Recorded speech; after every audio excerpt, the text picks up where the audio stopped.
And we begin tonight with Kari Lake officially announcing her candidacy for the U.S. Senate in 2024. The former TV anchor and Republican gubernatorial candidate making the announcement just a few hours ago, less than 1 year after losing that race for governor.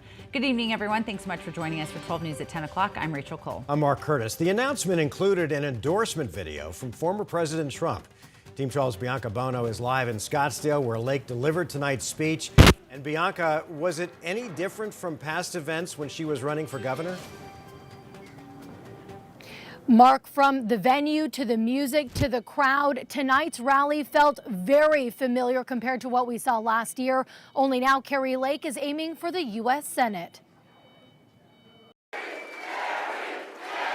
Kari Lake making it official, announcing her candidacy for the U.S. Senate in front of a crowd of supporters in North Scottsdale. This mama bear has a whole lot of fight left in her. In a 45-minute speech, the former TV news anchor addressing a number of policies, including education, the drug epidemic, the border, and the economy. Voters in the crowd say it's her stance on those issues that resonates with them. I just feel like she's speaking to me as a mom, and I really trust her. The wide open border, the inflation. I think she just needs to not talk about the 2020 election and just focus on strictly 2024. This launch of a new campaign coming less than a year after a failed one. The Republican gubernatorial candidate lost to Democrat Katie Hobbs. And in the months following, Lake raised claims without evidence that the election was stolen. I am never going to walk away from the fight to restore honest elections. Lake took her claims to court, where she lost every case. Now, Republican analysts say she needs to move on in order to win over the voters she couldn't last year. I think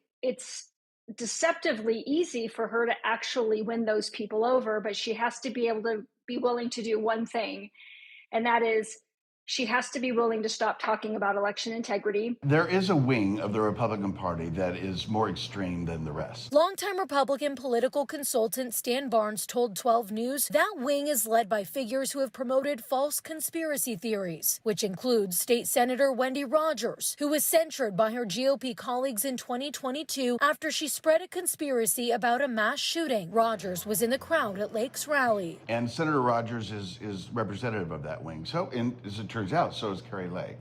But I don't think they're the majority of the Republican Party. Towards the end of Lake's speech, an endorsement from former President Donald Trump via video. When I'm back in the White House, I need strong fighters like Kari. This marking the start of a 13-month campaign trail. We've got 1 year to save this country. And Kari Lake now enters the Republican side of this U.S. Senate race, facing off against Pinal County Sheriff Mark Lamb. Tonight, I asked voters why Lake over Lamb.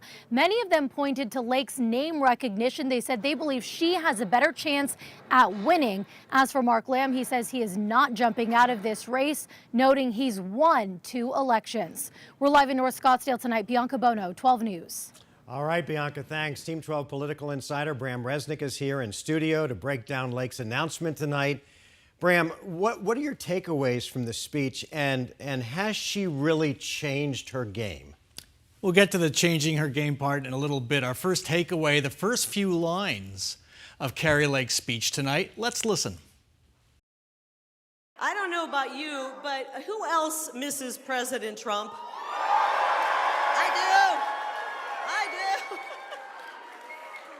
Oh, man, I miss the mean tweets, too. Well, here's who doesn't miss President Trump. Arizona Republicans who want to win elections. The Trump era has been a disaster for them at the ballot box. Arizona Republicans have lost 3 U.S. Senate races to Democrats, 3 statewide offices, and a presidential election. Will Kari Lake break that streak with Donald Trump behind her? We'll see. My second takeaway, abortion is a wedge issue for many voters and will be in 2024. Kari Lake's position shifted during last year's campaign for governor from abortion is murder to supporting a ban after 15 weeks of pregnancy. Lake sounded like she was going to level with the conservative Republican crowd tonight about her new position, but stopped short. We'll see how her shifts on abortion play out in the general election. And my third takeaway, Kari Lake owns a set of issues that every Republican candidate can claim. Climbing gas prices, high food prices, soaring rents, and here in the Southwest, a porous border. Polling shows voters blame Democratic President Joe Biden. Kari Lake also took aim at two other politicians, Independent Senator Kyrsten Sinema, who has yet to announce whether she's running for re-election, and Congressman Ruben Gallego of Phoenix. He is the likely Democratic Senate nominee. Here's what Gallego had to say.